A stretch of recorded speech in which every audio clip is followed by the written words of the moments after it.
You're listening to The Nocturnist, Black Voices in Healthcare. I'm Ashley McMullen. For me, home starts in Chicago, living with my grandparents. Home is the collard greens my Medea grew in the backyard. It's church all day Sunday, falling asleep and eating hard candy in the pews. Home is also Houston, Texas, where I was born and moved back to during grade school. It's the sound of rappers like Slim Thug, Mike Jones, and DJ Screw. It's the hottest summers with the coldest drinks and the best barbecue. The hospital where I took my first breath is the same hospital I learned medicine as a student at UT Houston. And while California may be where I grew as a doctor, home will always be where my family is.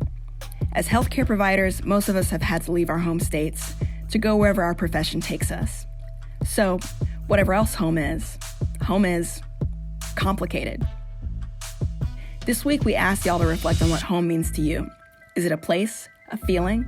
Is it people? Is it food? Here are your voices. This is episode 3, Home.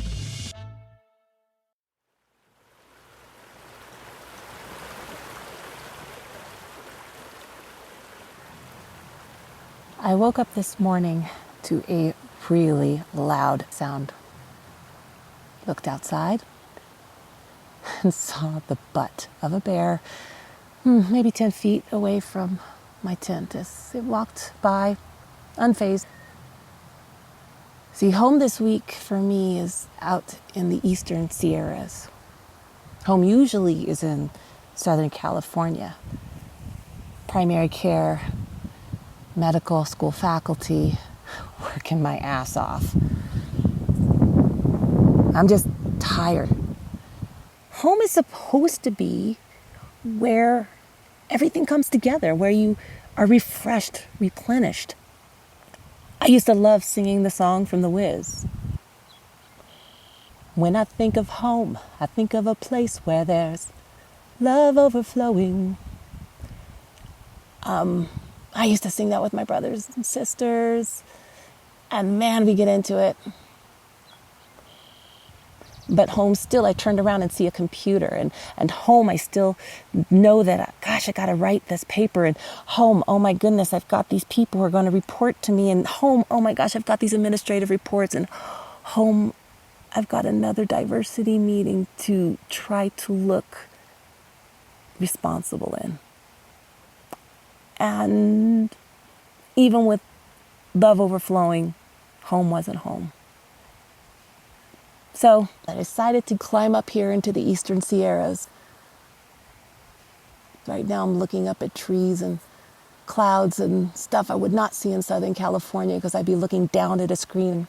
I'd be looking at our COVID dashboard going up, up, up as the email that just came through on my phone says we're back into surge planning because the ICU again is getting close to capacity, thinking, man, my nurse is going to get pulled to the ICU again, so I'm going to have some float nurse who does not know how to help me.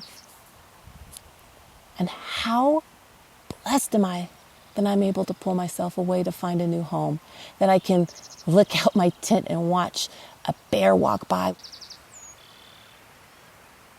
And I'm listening to the stream. I'm listening to the air move through these pine trees above my head. I'm watching the ants on the ground, and I know we're all home together.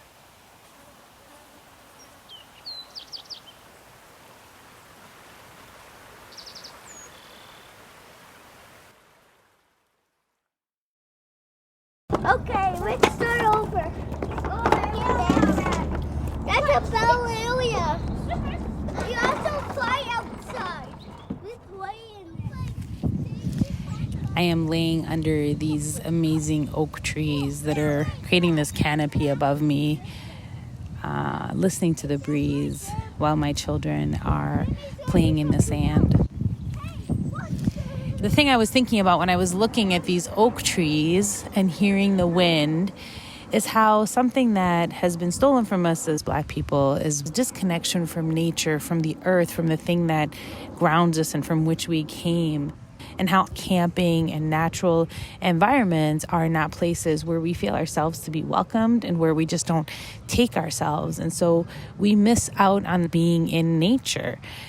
We came back this weekend from a family camp in northern Minnesota, and I mean, getting there it's always, honest to God, it's still anxiety provoking to leave the cities where it's urban and comfortable and there's so many people that look like me, to drive into a tiny little town where I know I'm the only one and where I worry about people's perceptions of me.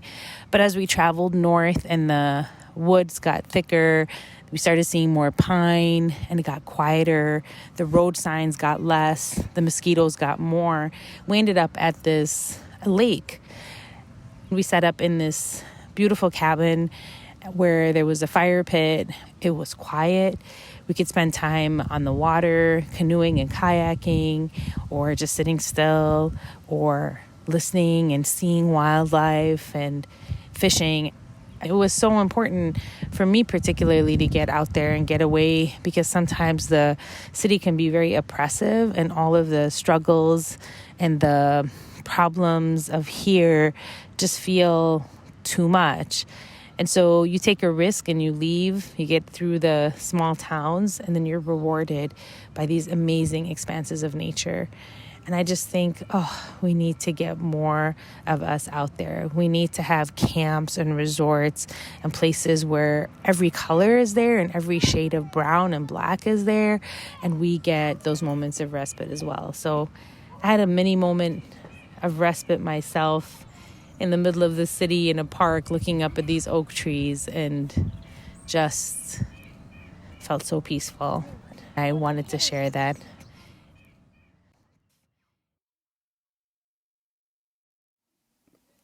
So for me, home is when I'm trying to relax and my 3-year-old asks me to play Connect 4. Or perhaps it's when my wife feels so she can rock her head wrap. Or wherever I wake up on a Sunday morning and smell pancakes, even though I said I wanted waffles. I was born in Chicago and I lived there, and I also grew up in North Carolina. And then I moved to Seattle. And the West Coast is different, and I often feel like I have no friends here. So I do in part feel like home is back east. But then I look at things and how the Pacific Northwest is reacting to the current situation of social injustice versus the Deep South. And I think, well, I'm glad I'm not home right now. It's more progressive out here, I guess. And yet I still find myself missing the South sometimes, in an area that is intent on doing stuff like raising the Confederate flag or to show me that I don't belong. And this really isn't my home. So why do I miss home? And that's just weird to me. And so I would say, to me, home is a place where you can firmly place yourself and your identity and who you are and not be judged for it. I mean, can black people really do that in America? I mean, even when we are trying to help other people, as like in my profession calls for it, I'm way out here and I miss like my auntie's house in the country and eating her mac and cheese, or the smell of good chicken and biscuits in the morning, or going to sleep without street lights surrounding my house at night and cars driving by. I mean, I'm not a complete country boy, but Lord knows a lot of us feel like incomplete black people. At least I know I do sometimes. And I'll tell you this, when I taste good barbecue, that connects me to home. And when I see people of color doing great things, for example, in the medical profession or achieving things, that feels like home. And home is such an abstract thing to me in times of civil unrest, because I feel that we are fighting to call a place home that doesn't always want us here. When I think of home, I think of a place where there's love overflowing. I wish I was home. I wish I was back there with the things I've been knowing. I wish I could sing like Stephanie Mills. When I think of home, I think of Sunday dinners. I think of being that family that no one believes that sits around the table and eats dinner together.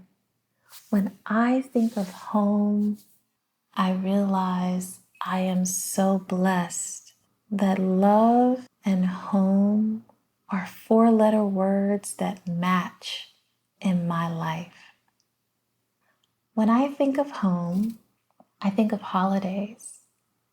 I think of times sitting together as a family, laughing and joking and not needing a television, a video game, just each other.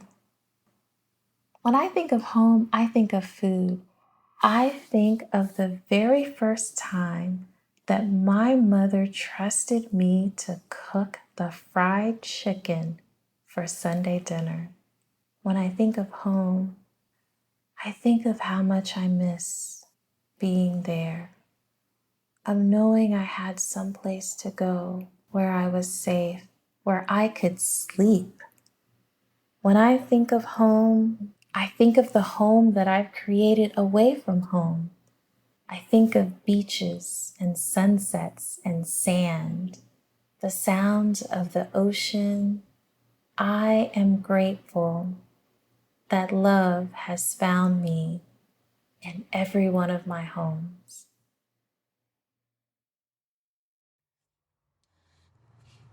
I'm originally from Cameroon. My parents are from the Democratic Republic of Congo.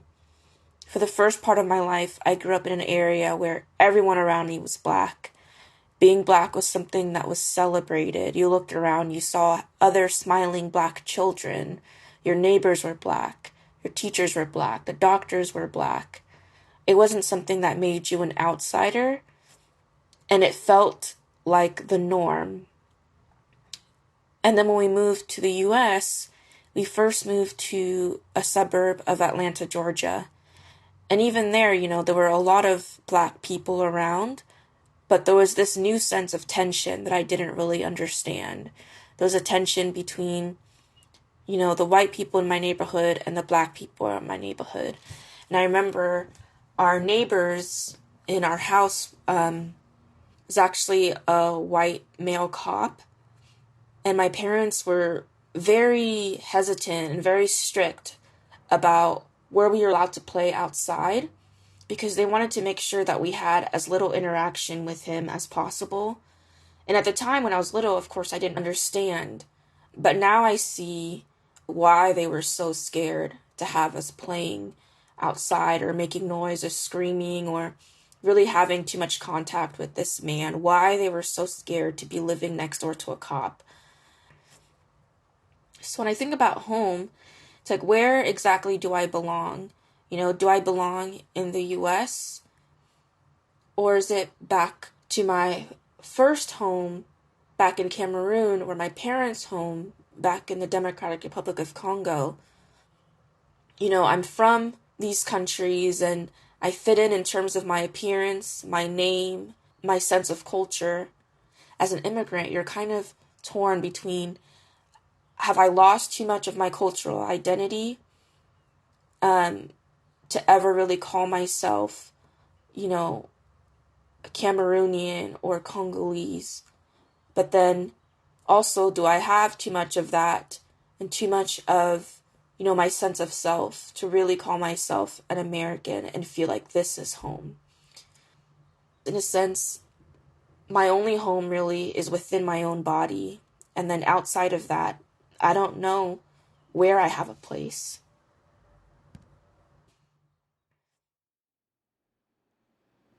Home. It's always been tough for me. Not because I never had one, because I've always been kind of ashamed of it. But it's weird. You never know what other people think about your home until you meet people from other places consistently. I had been a Maryland lifer up until medical school. I went to undergrad there. I went to medical school there. I remember when I was in College Park, meeting friends from DC who would casually take jabs at Baltimore, but I never really thought very much of it. It was really only until I started going on residency interviews around the country and I started to hear what other people thought about Baltimore that I really had to confront the perception that people had of my home. I still remember my first residency interview not in Maryland. This was in Drexel University. I was intentionally early. I guess everyone's always early for all these residency interviews, but I was intentionally early and I found a seat. Other applicants started sort of pouring in, and the question of where are you coming in from, which is honestly a harmless question in most cases, just started getting passed around, and everyone wanted to know where everyone was coming from just to get an idea of, who's applying to this program. So, one girl starts, I'm from Rochester, New York. And she's all bubbly and stuff. And a couple other people went, I'm from Houston, Texas, Charlottesville, Virginia, Hershey, Pennsylvania. And then it was my turn. They said, I'm from Baltimore, Maryland. Oh, yeah. Man, Baltimore, tough city, huh? And another dude was even like, oh, hey, man, I got an interview at Baltimore, and I'm just kind of worried about the city. What's the security like there? I didn't realize how common this would become when I started my interview trail, but I quickly noticed just how common it was. The way that people viewed my home as this dangerous, crime-infested city that needed to be more heavily policed. It's taken me a while to actually appreciate coming from a tough city because, that kind of hardship or that kind of toughness molds you or creates you a certain way. Now I take pride in that. I take pride in being from Baltimore.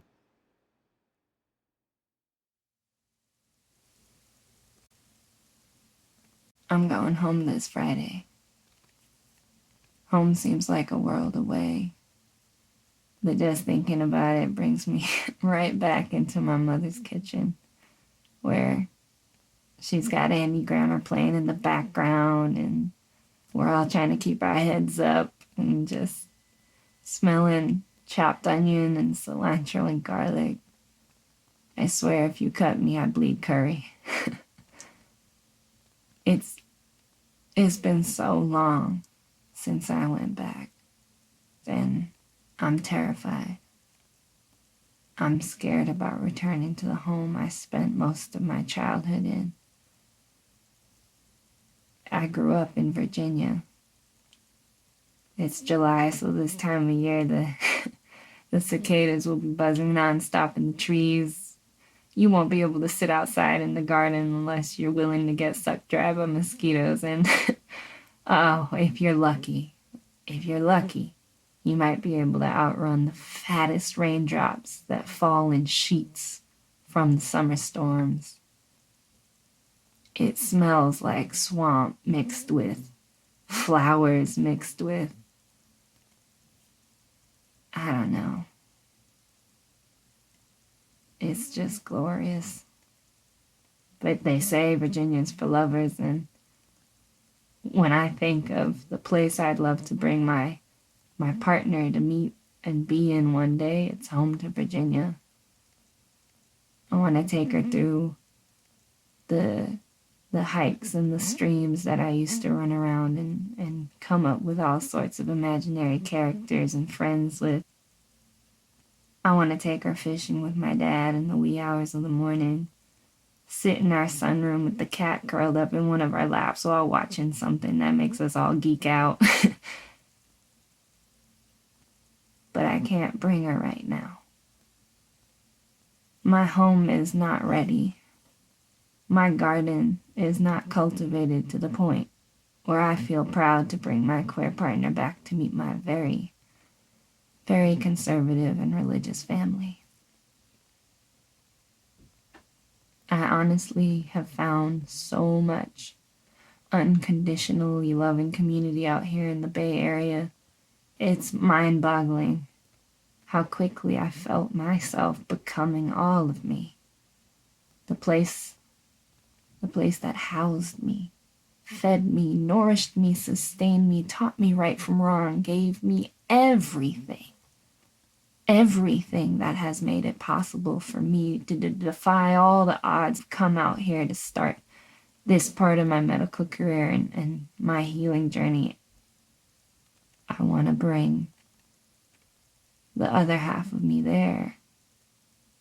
And I can't seem to integrate these two worlds. Not yet. And I'm trying. I love them. I know they love me. I feel it. We have our own weeds to pull at home all around. I just want to go home and remind them of who I am. All of who I am. My capacity to love and everything I do with that is so much more than who I choose to sleep next to. But that matters too. My life, my entire life matters.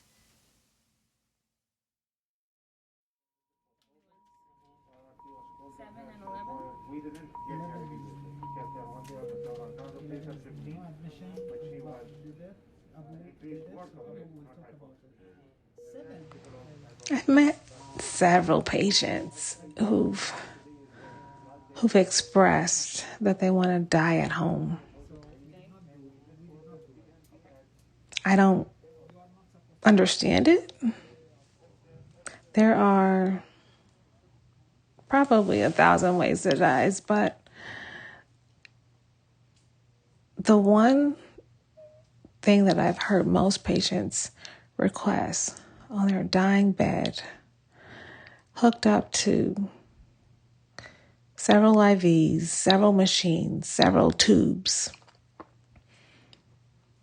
exposed, vulnerable, dying, hypoxic, dyspneic, gasping for air. No matter what, the one thing that I've heard more times than not is that the patient wishes to die at home. And when I hear that, I will go above, beyond, under, and around to make sure that that patient's dying wish is fulfilled. What is it about home? Why is home what it is? Why is home safety for some people, nauseating for some, frightening for others? What defines a home? Is it a roof and 4 walls? Is it a home-cooked meal? Is it your parents? Is it a familiar space? Is a hospital home for me? I know the hospital well. I know the ICU. I can see those ventilator numbers from across the hall. I know where the ventilation goes. I know where to look for the flow loop. I can look across the room and tell you what mode, what rate, what the PEEP is. Does that make the hospital home for me? Because I'm so well adept there? Because I'm so familiar with it? I don't know what a home is. I think it's different things for different people. But I guess for me, I would define home as being familiar, reliable, dependable, like you know what to expect. Maybe that's why the people who are dying in my ICU, maybe that's why they request to die at home, because they can anticipate better. They've never crossed over. They've never died before, but they know home. That's a familiar spot, right? Because I know what it feels like. The familiarity of the space. I don't want to die in a foreign space. Okay, so we're using the Q6 oxy. Home, for me, is a glance in the hospital. It is members of our janitorial staff, members of our OR staff, members of our anesthesia tech teams or room turnover teams that acknowledge me, not just with a hi, how are you, a good morning, or a have a great weekend, but those that see me in everything that I am, as a Black woman, as a surgeon, as a physician, as a comrade. That is what reminds me of who I am, that I belong, and that I am safe.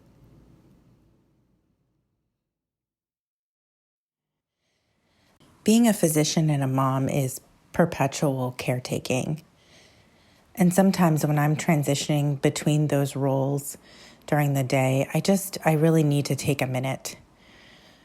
Often that means taking the long way home so I have time to listen to a podcast or two. And sometimes it's getting home and finding myself just sitting outside on the stoop, watching cars go by for a few minutes, just daydreaming. My kids, who are incredibly adept at vocalizing and asserting their needs, have, to their credit, learned to just give me that space. And when I do finally come in, greet me with such enthusiasm and love that although it doesn't erase the weight of simultaneously filling those roles of physician and mom and feeling like I'm constantly ping-ponging between the two, it certainly does fill my bucket. This is my daily homecoming.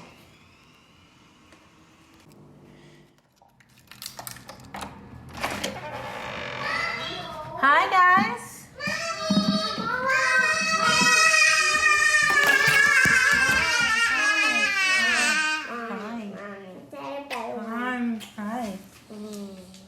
Hi. How was your day? Good. We went on a bike ride. Ooh, where did you go? Tell me. Well, we went up the hill and then we went on this dirt path. Whoa, did you go on your bike too, baby? Mm-hmm. But I got a little bit back when I stand, but I keep going. Really? This has been The Nocturnist, Black Voices in Healthcare.